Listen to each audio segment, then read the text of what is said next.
I'm Jake, you're watching Gas Guzzlers, and this is the 2023 Honda Accord Sport Hybrid. Let's get into it. Let's talk about the exterior of the Accord. Starting up here, blacked out LEDs are gonna be standard. That is a real nice touch. There are also other black accents around here because we have the Sport model. If you go up a trim to the Touring, you're gonna get shinier accents and a special grille.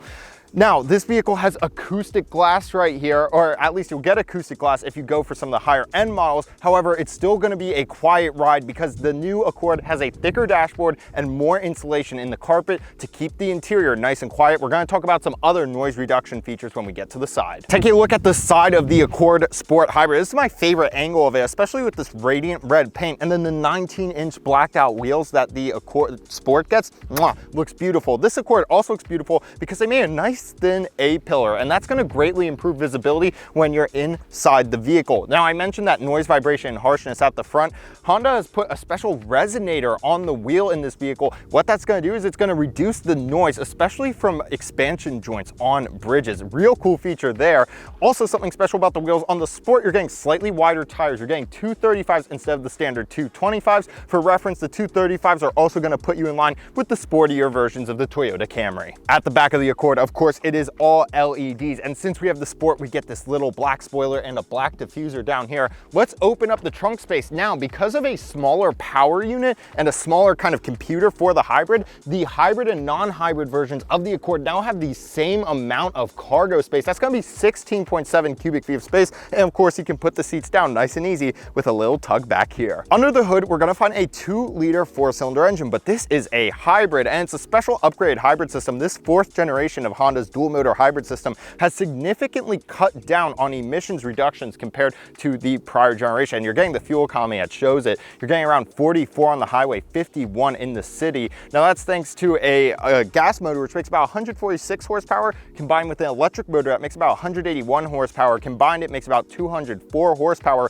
What's special about the system is how it operates. It can operate either in series or in parallel. What's that mean? You're probably familiar with parallel hybrids like the Toyota Prius, where the gas motor can either charge up a battery that can move the vehicle or the gas motor drives the vehicle directly. This vehicle can operate like that, but this vehicle usually operates in series mode, meaning the gas motor acts as a generator that generates electricity that is then sent to an electric motor which acts as the primary drive unit. Now, if you're on the highway, the vehicle will detect that it's probably more efficient to just use the gas motor, and it will switch over seamlessly without you knowing and will automatically start operating as a parallel hybrid by engaging a clutch plate with the front axle, and this is a front wheel drive vehicle. This system right here is shared with the CR-V, and that can be had as an all-wheel drive vehicle. Keep an eye out for a CR-V video coming soon. This vehicle comes equipped with Honda Sensing, which is Honda's standard safety suite of features, and it has a lot of great features like lane keep with adaptive cruise control. You're also getting low speed braking mitigation, and of course you have blind spot monitoring with rear cross traffic alert. On the interior, there's a few ways to know this is a Sport. The aluminum pedals is one of the ways.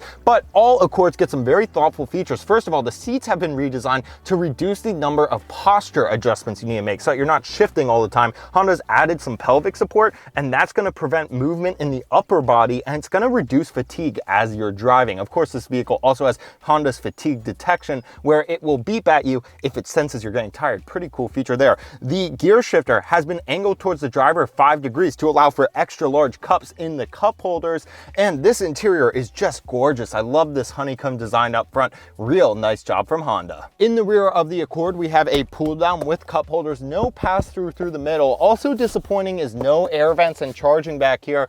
The Sport starts around $28,000. I would like to see at least air vents back here, preferably also charging ports. But you know what? Honda's gone through such high quality in this vehicle, and with the best in class legroom, your passengers will probably be able to survive. Here you can see the infotainment screen. We have the larger infotainment here on the Sport. It's about 12.3 inches, and it has the system I really like that Ford's also done, where you have a little card on the side that shows some basic information, and then you have your main infotainment system here. Particularly interesting is the power flow. It's going to show your range and where the vehicle is sending power and how you're driving. Of course, you have your smartphone projection that most people use. You have a nice little finger rest right here as well.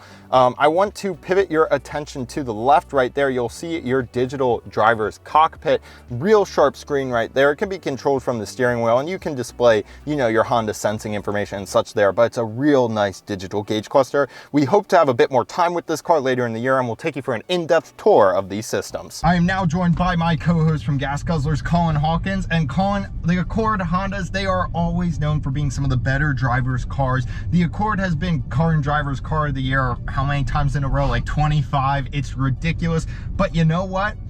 Sometimes there's a reason that the king is the king, right? Like, there's a reason the Accord's always the top. There is a reason. I think it comes down to being a very affordable car, and it also drives so nice. I mean, it's so quiet in here, and you talked about all the consideration Honda put. It's not an accident. They put so much thought into making this one of the best cars on the road.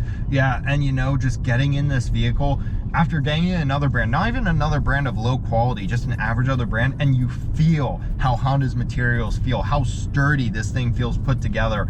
You see why people who buy Hondas, families that buy Hondas, buy another Honda and another Honda and another Honda, because the things just last. And you know what? I almost feel a little bad for picking on this thing for lacking the air vents in the back. But no, I don't. You should always have air vents in the back regardless of price point. But you know, it is impressive that you can get a car well under 30 grand. Remember, for a lot of brands now, their average MSRP is pushing well above 40, and Honda is giving you this vehicle at under, you know, well under 30. This Sport comes at, you know, starts in the high 20s. Why don't we give her a little gas here in sport mode and see how this dual hybrid system works? Let's give her the beans. And it sounds really good. It sounds great. It sounds a lot better than a little 4-cylinder would. And I don't know what you think, but I feel the acceleration is well on par. That 204 combined horsepower, it feels good. It definitely does. I think it kind of surprised me that's how much power it has, because it honestly does. It feels like a little bit more. Yeah, it does feel a bit more like maybe 250 or so. But, you know, coming in here, now we're in the Twisties, our patented Gas Guzzler Twisties here at Bear Mountain State Park. And you know what? Oh, we just hit a butterfly. Oh, geez, we ran over a butterfly. But you know what? The Accord stops for no one, baby. This thing, I'm taking it up through at a responsible speed here. And the suspension feels pretty good, right? This doesn't have a big high travel suspension. This is a very potholed road, so if it looks bumpy on camera, that's not a fault of the cars. But I don't think it'll look bumpy on camera, because I'm pleasantly surprised with the ride. What do you think?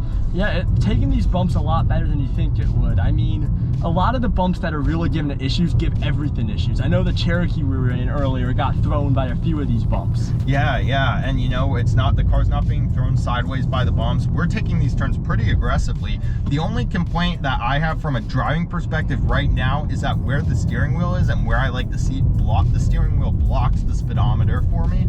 It would be nice to get the heads-up display that some of the higher end models have, but I clearly understand why a sub 30K car does not have a heads-up display. And again, your seating position is very likely different than mine. I can tell the work that Honda put into these seats. These are really comfy. And I feel the work they're doing in the lower body support. That's not all marketing. They put some extra pads down on the lower pelvis area to keep you supported, but overall the steering on this vehicle feels great. It does feel a little loose towards the top of the wheel, right? There's a little bit of play before you really decide which direction you want to go, but then once you get into the turn, the car really locks into it and you glide through. Do you have any final thoughts here? I think you hit them all. All right, guys, thanks so much for watching Gas Guzzlers. Be sure to like and subscribe, and we'll see you in next week's video.